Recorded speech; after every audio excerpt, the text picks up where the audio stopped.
Assalamualaikum warahmatullahi wabarakatuh. Kami dari kelompok 2 yang beranggotakan. Yang pertama ada Intan Mutiara Wulansari dengan NIM 188. Yang kedua ada Adelia Stefani dengan NIM 200. Yang ketiga ada Astina Putri dengan NIM 206. Yang keempat ada Nur Aprilia dengan NIM 212. Yang kelima ada Mekarsari dengan NIM 217. Di sini kami ingin mempresentasikan tentang PT Indofood Sukses Makmur Tbk. PT Indofood Sukses Makmur Tbk merupakan perusahaan makanan dan minuman terintegrasi yang berada di Jakarta. Didirikan pada tahun 1990, Indofood telah berkembang menjadi salah satu perusahaan consumer goods terbesar di Asia Tenggara dengan kegiatan bisnis yang mencakup seluruh tahapan proses produksi, mulai dari pengolahan bahan baku hingga produk siap konsumsi. Selanjutnya ada visi PT Indofood Sukses Makmur Tbk. Yang pertama ada kejelasan arah perusahaan. Kejelasan arah perusahaan memberikan kontribusi sebesar 25%, karena visi Indofood berfungsi sebagai pedoman utama dalam menentukan strategi jangka panjang.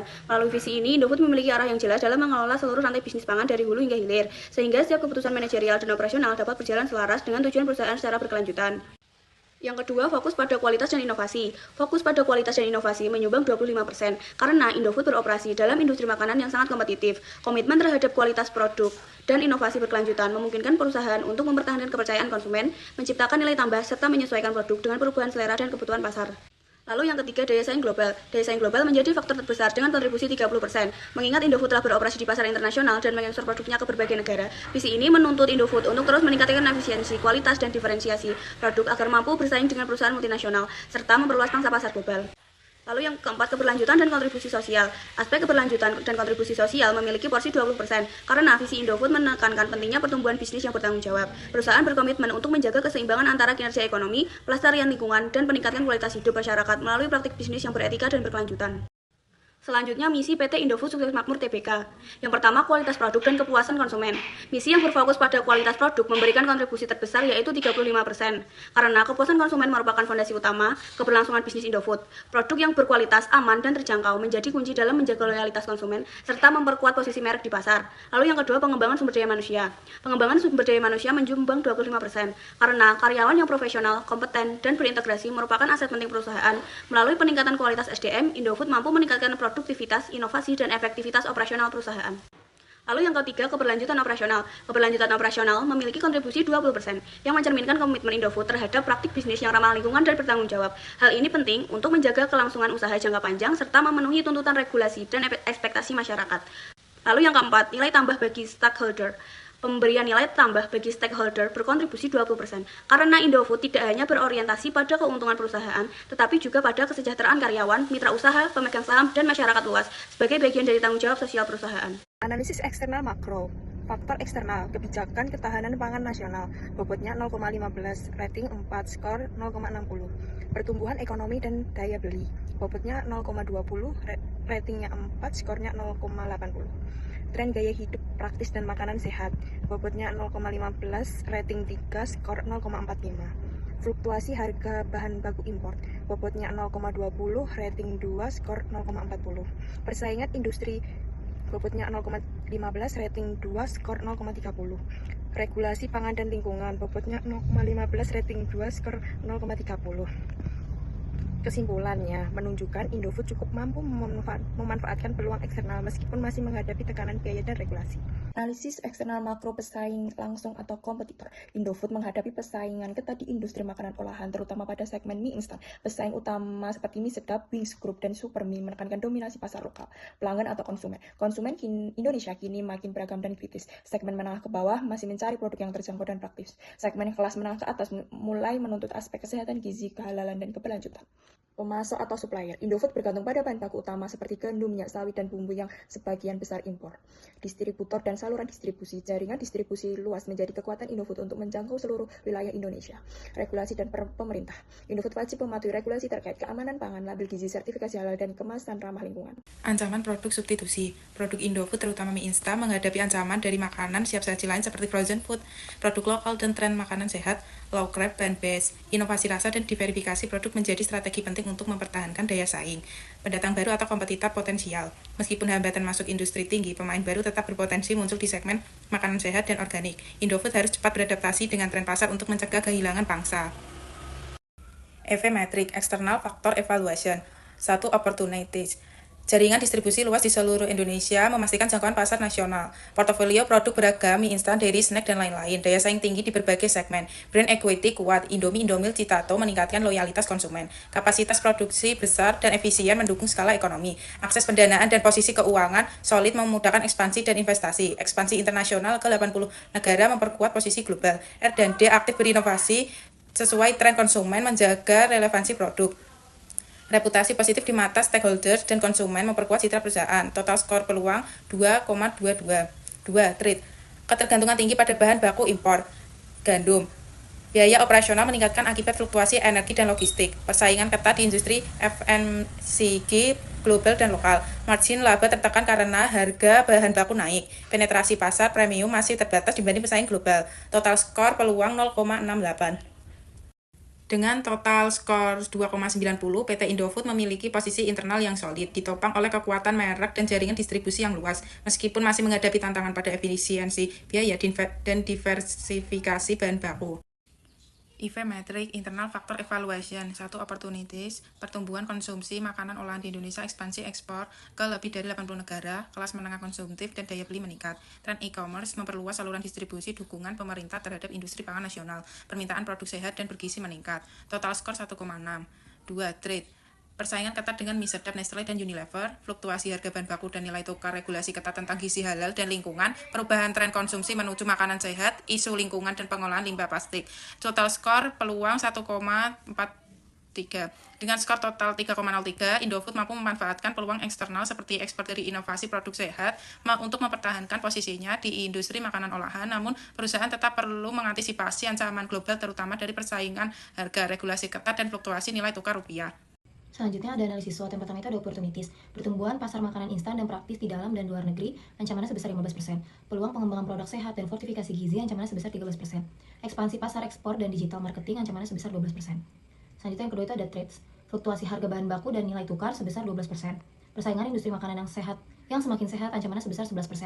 Perubahan preferensi konsumen dan konsumen ke makanan lebih sehat, ancamannya sebesar 9%. Selanjutnya yang ketiga itu ada strength. Merek kuat dan dikenal luas di dalam dan luar negeri seperti Indomie dan Indomie yang meningkatkan loyalitas konsumen, ancamannya sebesar 15%. Ada jaringan distribusi nasional dan internasional yang luas memudahkan penetrasi pasar, ancamannya sebesar 14%. Diversifikasi produk pangan yang tinggi sehingga resiko bisnis lebih rendah, ancamannya 13%. Integrasi vertikal dan kapasitas produksi besar yang mendukung efisiensi operasional, ancamannya sebesar 12%. Selanjutnya ada SO. PT Indofood memanfaatkan kekuatan merek dan jaringan distribusi yang luas untuk menangkap pertumbuhan pasar dan makanan instan global. Diversifikasi produk dan kapasitas produksi besar juga dimanfaatkan untuk mengembangkan produk inovatif dan fortifikasi gizi, serta memperluas penjualan melalui platform digital. Selanjutnya ada ST. Kekuatan integrasi vertikal dan efisiensi produksi digunakan untuk mengurangi dampak fluktuasi harga bahan baku dan nilai tukar. Selain itu, brand equity yang kuat menjadi alat utama dalam menghadapi persaingan industri makanan yang semakin ketat dan menjaga kepercayaan konsumen terhadap regulasi pangan. Selanjutnya ada weaknesses, ketergantungan pada bahan baku impor terutama gandum, ancamannya sebesar 10%. Biaya produksi dan distribusi relatif tinggi, ancamannya 9%. Isu kesehatan pada produk tertentu, ancamannya sekitar 8%. Selanjutnya ada WO, peluang inovasi produk sehat dan fortifikasi gizi dimanfaatkan untuk mengatasi kelemahan terkait isu kesehatan produk. Pemanfaatan e-commerce dan ekspansi ekspor juga dapat membantu meningkatkan biaya distribusi dan operasional. Selanjutnya ada WT. PT Indofood menerapkan strategi defensif dengan diverifikasi sumber bahan baku termasuk peningkatan penggunaan bahan baku lokal untuk mengurangi ketergantungan impor dan risiko fluktuasi global. Selain itu, efisiensi biaya dan penyesuaian formulasi produk dilakukan untuk menghadapi persaingan ketat dan perubahan preferensi konsumen.